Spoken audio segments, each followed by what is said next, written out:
Muy buenas tardes. El día de hoy realizaremos la explicación del caso 19 Comerciantes versus Colombia que fue llevado a cabo ante la Corte Interamericana de Derechos Humanos. El grupo va a estar integrado por el compañero Milton Mora, Eric Santamaría y quienes habla William Lancheros. Bueno, inicialmente realizaremos una breve exposición de los hechos del caso. Para el día 4 de octubre de 1987, los 19 comerciantes, presuntas víctimas, partieron de la ciudad de Cúcuta hacia la ciudad de Medellín, transportando mercancías para venderlas en la ciudad de Medellín.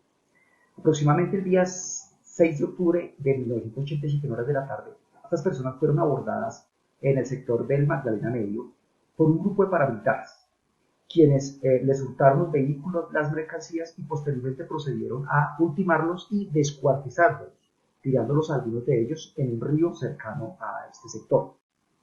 Aproximadamente para el día 23 de enero de 1987, se encontró uno de los cuerpos de una de estas personas y el juzgado octavo de instrucción penal criminal del Distrito Judicial de San Gil inicia las investigaciones con relación a estos hechos. Posteriormente a eso, más o menos para el año 1994 se genera la primera condena por la muerte de estas personas, pero pues no se generaron más capturas ni se generaron más procedimientos de reparación de estas víctimas. A raíz de eso, el día 6 de marzo de 1996, la Comisión Colombiana de Juristas presentó una denuncia ante la Comisión Interamericana de Derechos Humanos a fin de que este órgano internacional abocara conocimiento y se realizara justicia. Es así que el día 27 de septiembre de 1999 la Comisión aprobó mediante un informe la admisibilidad del caso y propuso para conciliación de las partes.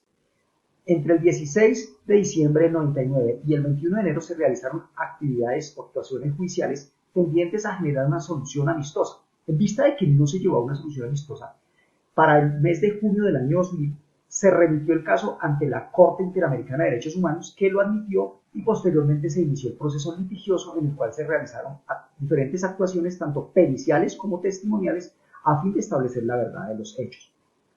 Siendo así que para el día 5 de julio del año 2004, la Corte Interamericana de Derechos Humanos, mediante sentencia, declaró responsable al Estado colombiano por la desaparición y muerte de los 19 comerciantes que se presentó en el sector del Magdalena Medio. Como segundo punto dentro de las posiciones de las partes, dentro del presente caso es importante establecer que las partes, en este caso nada más fue la Comisión Interamericana de Derechos Humanos y el representante del Estado colombiano, ya que el representante de las víctimas no se pronunció de fondo ni quedaron registros de esta persona en el fallo que se emitió por la Corte Interamericana de Derechos Humanos. Dentro de las posiciones de la Comisión, básicamente, era que se decretara la violación de los derechos a la vida y a la seguridad personal de las personas.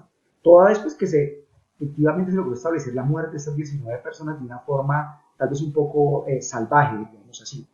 Por otra parte, que se declarara la responsabilidad del Estado en cuanto a las garantías judiciales y de protección judicial, ya que la Comisión alegó que los recursos judiciales utilizados por el Estado para fin de establecer estos hechos y por la muerte de estas víctimas nunca se llevó o nunca generó ningún resultado. Y finalmente, que la violación del derecho a la integridad personal. La Comisión alegó que el objeto de determinar la violación a la integridad psíquica y moral de los familiares por las presuntas víctimas, así como la impunidad y el salvajismo con los cuales fueron ultimados y desechadas las víctimas en un paraje rural. Por otra parte, dentro de la posición por parte del Estado era de que él no podía ser responsable de estos hechos en cuanto a la responsabilidad de la muerte de estos 19 comerciantes, toda vez de que había sido realizado por un grupo armado ilegal diferente al Estado. Como segundo punto, dentro de las garantías judiciales, lo que el Estado manifestó era que las investigaciones estaban en curso y que todavía no se había generado una sentencia de fondo. Y finalmente, con respecto a la violación al derecho a la integridad personal, el Estado manifestó que pues aún estos procesos se llevaban ante lo contencioso administrativo y que no se había podido generar ninguna sentencia en fondo donde se pudiera llegar a reparar a estas víctimas. Continuando con el tema reflejado por mi compañero William Lancheros, podemos observar que los derechos que se consideran vulnerados son los siguientes: derecho a la libertad personal, derecho a la integridad personal, derecho a la vida, derecho a las garantías judiciales y protección judicial. ¿Por qué estos derechos? Porque fueron los derechos que por el Estado colombiano y digamos ratificado por la Convención fueron violados o afectados presuntas personas el total de ellas fueron 19. ¿Por qué la libertad personal? Digamos, la violación del derecho a la locomoción y pues derecho a su libertad personal que sucedió con esas personas por los grupos armados paramilitares.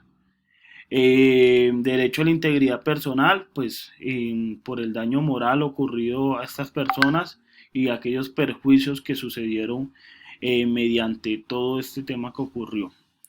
Entonces, si las garantías judiciales y la protección judicial, en víspera que el Estado en su forma quería, digamos, saldar esta deuda con las personas, pero pues tratando a veces de librarse de cargas, ¿no?, procesales que normalmente se genera. Entonces, gracias a la convención, digamos, y a la comisión, eh, se protegen estos derechos a estos ciudadanos colombianos y se busca reparar el daño ocurrido por el Estado. Subsiguiente, tenemos la posición de la Corte por cada derecho, digamos, vulnerado. Pero recientemente ahí se dan, bueno, unos preceptos que son los siguientes. El 2 de abril de 2004, Colombia presentó su escrito de excepciones preliminares. Dichas excepciones preliminares estuvieron contestadas en la demanda y las observaciones que se dieron en la solicitud. Según Colombia, la aplicación indebida de los artículos 50 y 51 de la Convención de Viena, pero pues dichos artículos ratificados pues por la Comisión, pues esas excepciones preliminares que se dieron por Colombia, pues efectivamente no aplicaron en concordancia pues con lo del estudio de la Corte. Y asimismo, pues en su segunda excepción preliminar, en referente a la falta de agotamiento de recursos internos, los cuales presentó Colombia. Pero a su vez, al final, Colombia termina reconociendo su responsabilidad internacional por la violación de los artículos 4.1, 5.1, 5.2, 7.1 y 7.2 de la Convención Americana sobre los Derechos Humanos. Dicha convención, como le decía anteriormente, el Estado colombiano ratificó y aceptó los perjuicios que ocurrió o que le ocurrieron a estas 19 víctimas que por la zozobra del Estado y por el tema ilegal que se presentó en nuestro Estado colombiano, digamos en Colombia, por esos grupos armados, pues generaron estos perjuicios. Y pues finalmente la Corte observó que la controversia entre las partes en cuanto a las excepciones preliminares referente a la falta de agotamiento de recursos internos alcanzó el reconocimiento de responsabilidad del Estado sobre hechos ocurridos en el caso. Digamos que abarcó el reconocimiento de responsabilidades que se formulaban ante el Estado y pues por las supuestas violaciones a los artículos que se mencionaban. En las supuestas violaciones de los artículos 19 y 22 de dicho instrumento, pues estos alegatos o los que se alegaban por, digamos, sus representantes. En este evento, Colombia tuvo que reparar y asumir las costas por el proceso que se instauró ante la Corte y la cual la Corte ratificó, como les comenté anteriormente, el daño o el perjuicio que había ocasionado el país colombiano por culpa de unos grupos armados que se consideran que estaban en cabeza de ellos. Gracias. En cuanto a los puntos resolutivos que son las decisiones de la Corte Interamericana de Derechos Humanos, encontramos varios.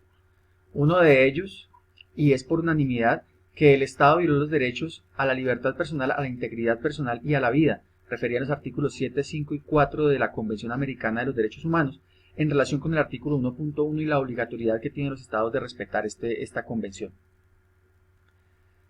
Por 6 votos a 1, se determina que el Estado en efecto violó las garantías judiciales y la protección judicial referida a los artículos 8.1 y 25 de la mencionada convención, en referencia también y en relación con el artículo 1.1. De igual manera, se establece por unanimidad que el Estado violó los derechos a la integridad personal del artículo 7, refiriéndose a los derechos de los familiares de las víctimas. Asimismo, esta sentencia determina que per se debe ser tomada como una forma de reparación, esto determinado en el párrafo 279. Por unanimidad también la sentencia determina que el Estado en un plazo razonable debe investigar efectivamente los hechos públicamente y divulgarlos oportunamente sus resultados. De igual manera, esta sentencia busca que por unanimidad el Estado en un plazo razonable haga una búsqueda seria para determinar con la certeza qué ocurrió con los restos de las víctimas y se puedan hacer entrega de ser necesario y de ser pertinente estos a sus familiares. De igual manera, el Estado en un plazo razonable debe erigir un monumento en memoria de las víctimas en una ceremonia de la cual también asistan no solamente los familiares sino altos funcionarios del gobierno. De igual manera, se determina que el Estado debe proveer la atención médica y psicológica de manera oportuna a los familiares de las víctimas. Asimismo, la garantía del retorno del exilio a quienes se encuentran en esta figura de protección y garantizar todo lo que tiene que ver con los gastos de ese retorno. También debe velar por garantizar la vida, la integridad y la seguridad de los declarantes en estos procesos. Por unanimidad también en cuanto a lo que tiene que ver con la reparación patrimonial, básicamente la sentencia dice que el Estado debe pagar por ingresos dejados de percibir $50.000 o su referente colombiano a cada una de las 19 víctimas. De igual manera, $2.000 por concepto de gastos de búsqueda a los familiares de las víctimas. Asimismo, respecto al daño inmaterial, el Estado debe pagar a cada una de las víctimas $80.000 o su conversión en moneda colombiana.